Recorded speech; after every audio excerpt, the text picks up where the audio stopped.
Welcome to a new edition of the Neon Jazz interview series with jazz guitarist Richard Smith. He's based in Los Angeles these days, and he has the soul of a Sicilian. He plays music about the immigrant experience in this modern day and era of confusion and need for clarification off 2017's Heart of the Immigrants. He has 13 solo recordings and has established himself as a veteran of the contemporary music world. Along with the music, these days he's a full professor and former chair of the studio jazz guitar department at the renowned Thornton School of Music at the University of Southern California in L.A. He has much to say, so please get to know him and dig this interview, my friends. So up front, thank you for taking some time out. I appreciate it. You bet. It's my pleasure. So let me go ahead and start off and talk to you about recordings lately. Heart of the Immigrants. Talk to me about this album. Talk to me about anything that you might be working on. Just kind of what's going on with you lately. Yeah. Heart of the Immigrants is a record that Francesco and I have been working on for about 2 years now. What we do is I'll go to Europe. I spend about 2 months a year in Europe, during my summer break from teaching. So I have situations in Scandinavia and Central Europe, in England, and also in the Mediterranean, Greece and Sicily.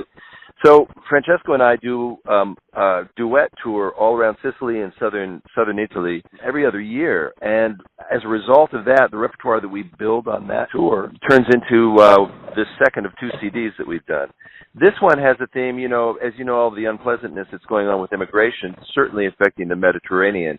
Islands of Sicily and so forth are affected by the immigrants. It bring into focus this whole larger issue that both he and I are related to, which is that his family were immigrants. They emigrated to the United States particularly, and my family from Sicily immigrated. So we had this idea that emigration is this sort of global, sort of universal fundamental that isn't just a new thing. It's been going on for hundreds of years, and it has repercussions and so forth. And we got way into the idea of the repertoire based on that. So usually when we do a record together, he'll bring 4 originals, I'll bring 4 originals, and then we'll do 4 non-originals. His originals are these beautiful adaptations of ancient Sicilian family songs, folk songs. Mine come from a sort of a remembrance of my grandmother whistling in the kitchen as she prepared the family meal in Detroit and in Eugene, Oregon. and so, but I kind of accessed what I really believe in was, with a lot of musicians, is their DNA is kind of telling them this kind of, running home to mommy kind of thing. And I just felt such an attachment to these Sicilian songs. And actually when I'm in Sicily, it's kind of like I feel like I'm home in a kind of a really deep sense, more so than any place else on the planet. So I kind of chased that idea. I really embraced that. It's an incredibly important priority. So Heart of the Immigrants is this album that has everything from a piece called Pacifico's Serenade, which is my Italian name. Pacifico is my grandmother's name. These wonderful ancient Sicilian melodies that Francesco has played, as well as songs like Mambo Italiano, which Dean Martin made famous, but it's also an ancient Italian folk song. Amazing Grace, which examines the less savory part of immigration, which is a song about a slaveholder who set his 200 slaves free and wrote Amazing Grace, and so it's a really heady cocktail of influences, I think. Well, you're preaching to the choir, A and B. You're bringing a lot of memories back to me. My great-grandparents emigrated here from Sciacca, Sicily, and Naples. So, wow. Yeah. I was remembering when I was a kid, my grandma used to play me this old donkey song, and we would howl at that thing because there would be an old donkey that would make this troubled sound because it wasn't feeling good, and we thought it was the greatest thing in the world. But there was a lot of those vignettes from the old country that we got, and thankfully, in my life, pre 9/11, in fact, I was in Venice during 9/11 when it happened.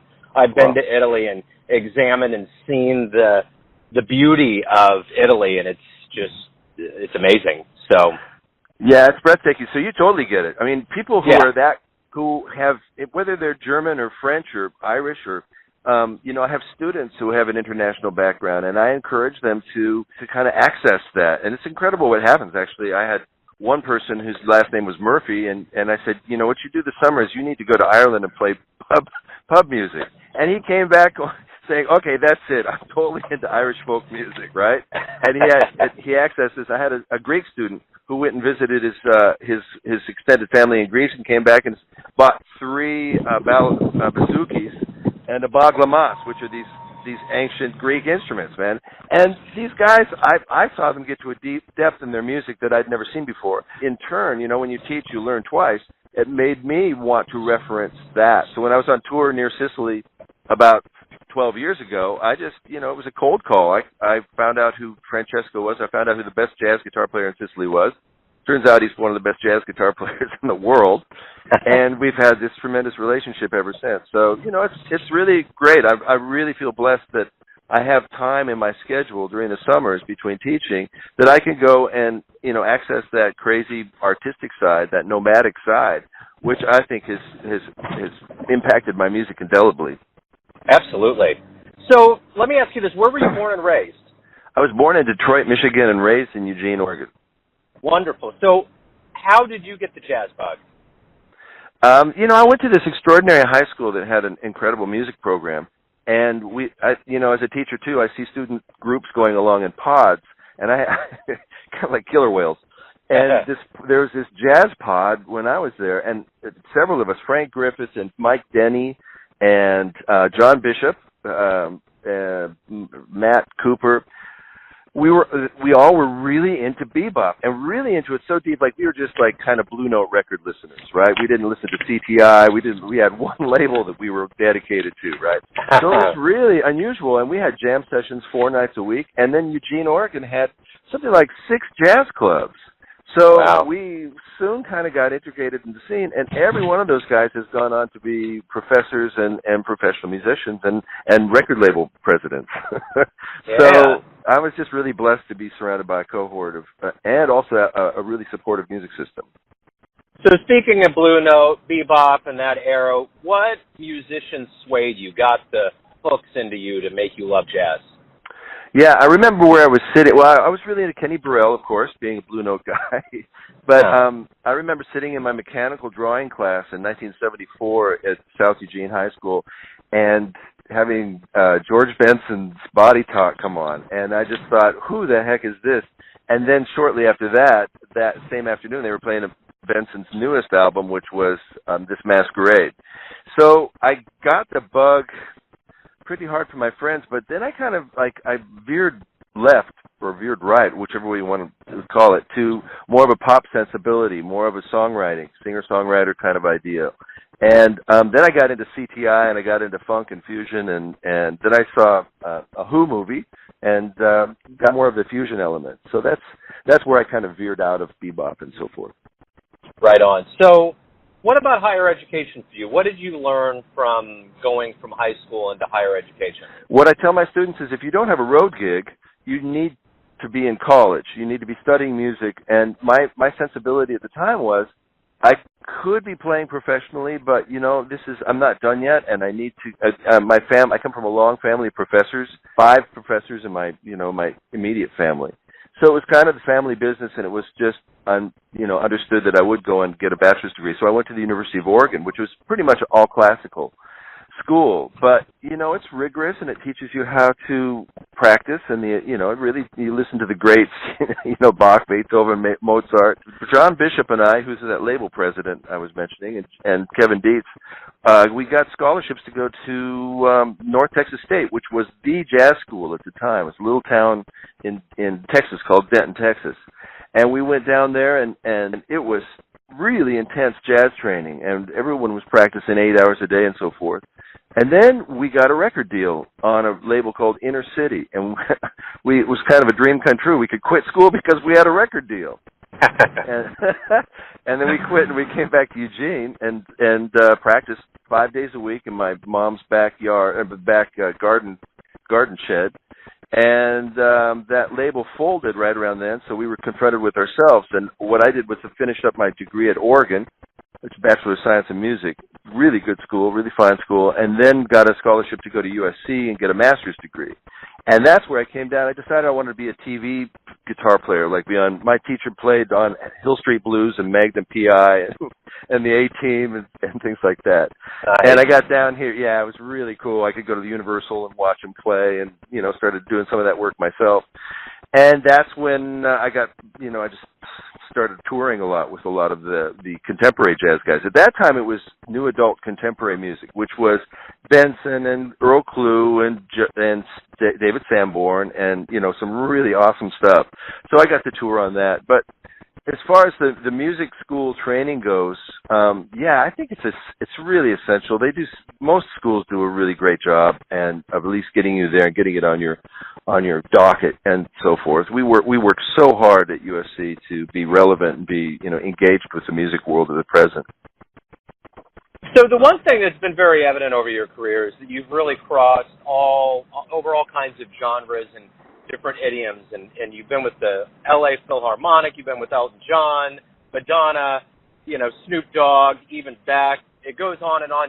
Does your approach change, or is it all a part of the just music making that you're into?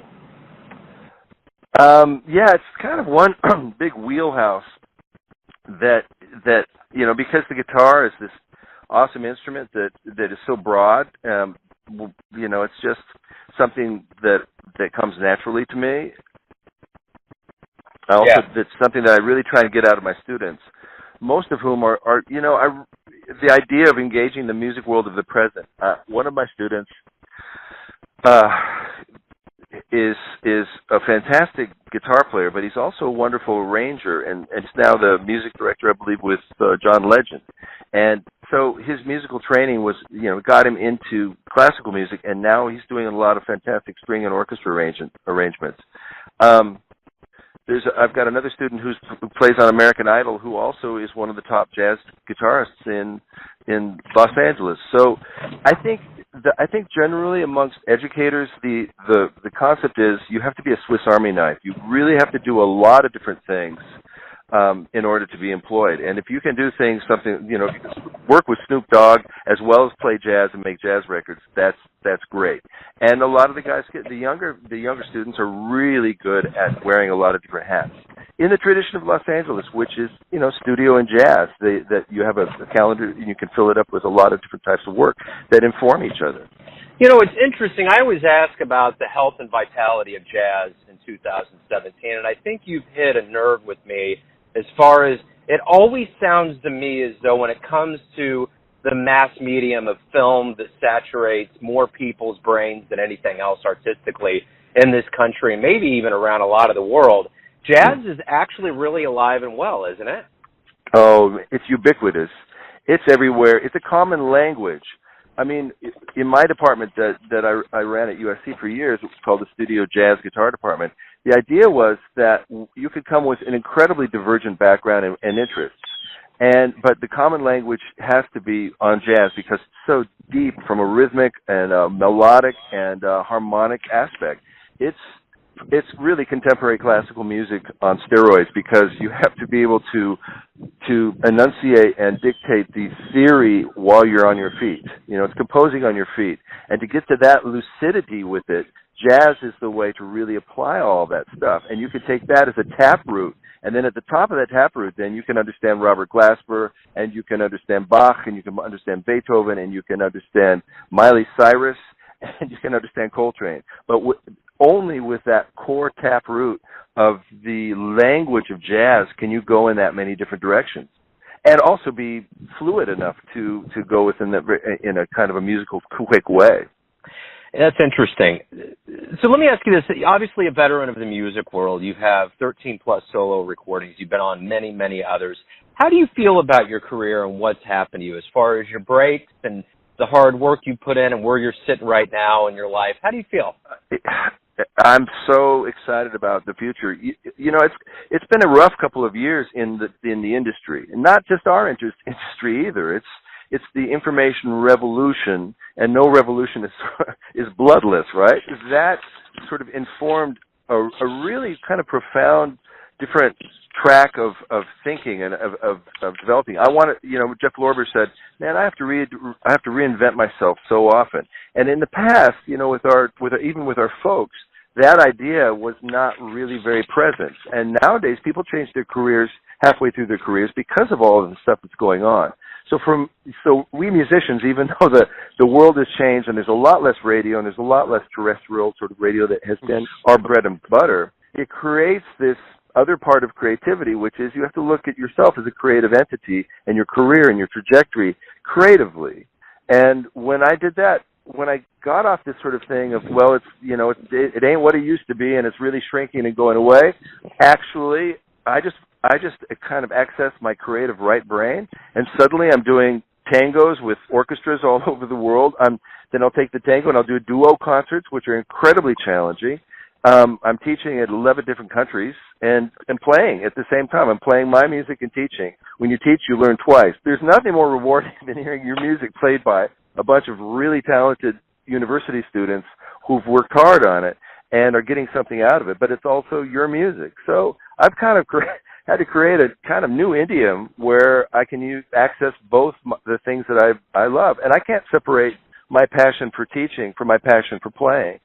So I think it's an amazing time. I tell my students that there's never been a better time in history to be a creative person, to be a creative entity. Just because the business changes all the time. I mean, again, like I said, think of being an author in this day and age, and think of being a poet.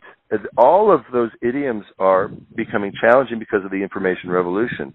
It's still the soul of the poet that really gets the work across. If you care about what you're doing and you surround yourself with these fascinating people, like I'm so blessed that I'm such a traveler that I get to meet Vasilis Rakopoulos in Greece and Tico Pirhagen in Holland and Francesco Buzzuro in Sicily, and then work with them and commingle with them.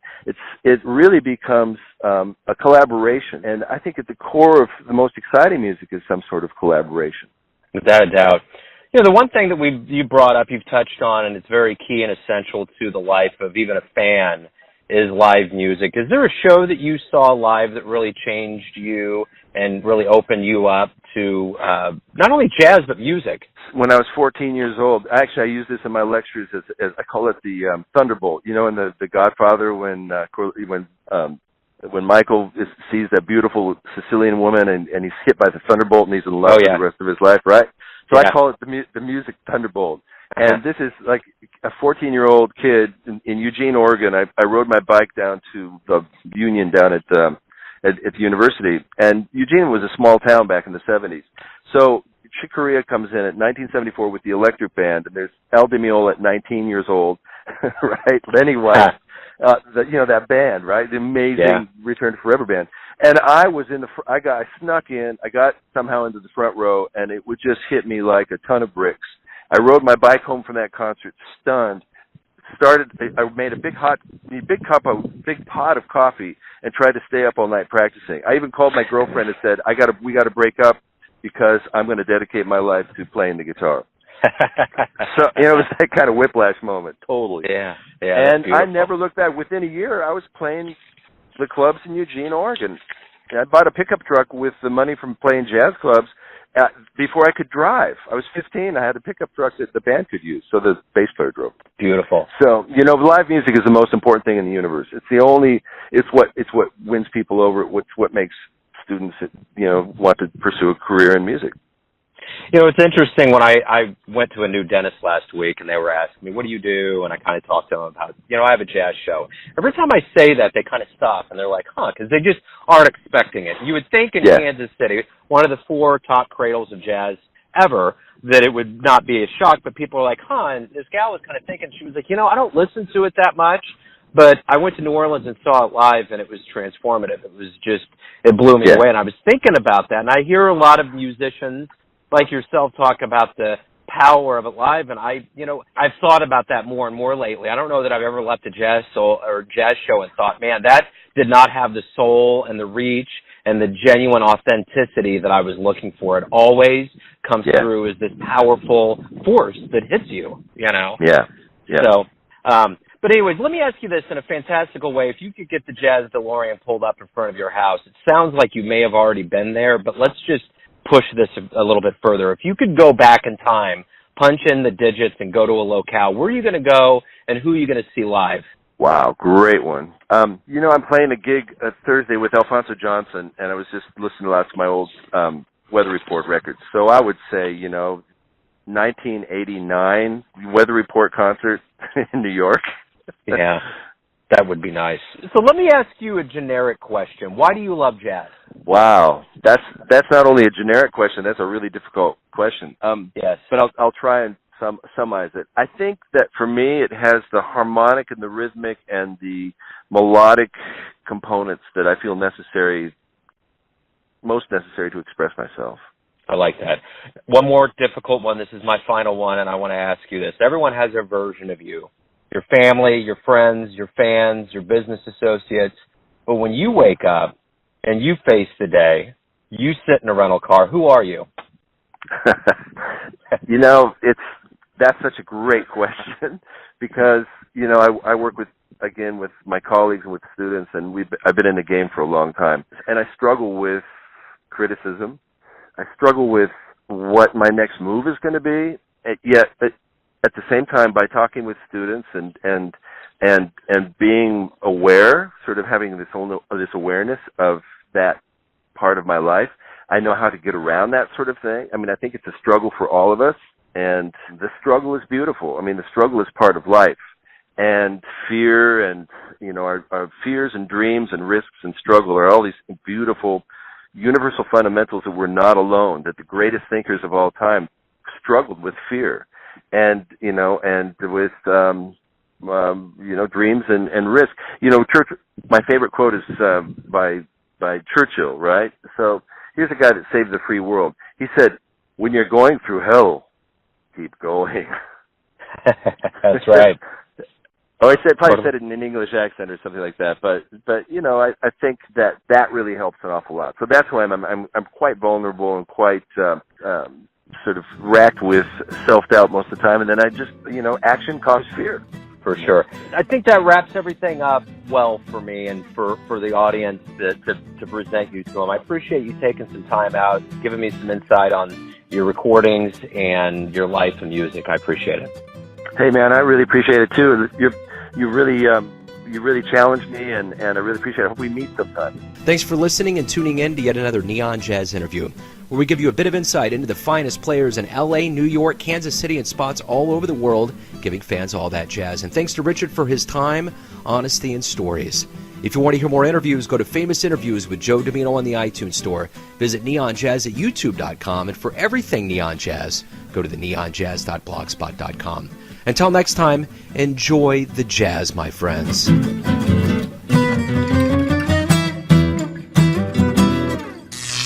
Neon Jazz.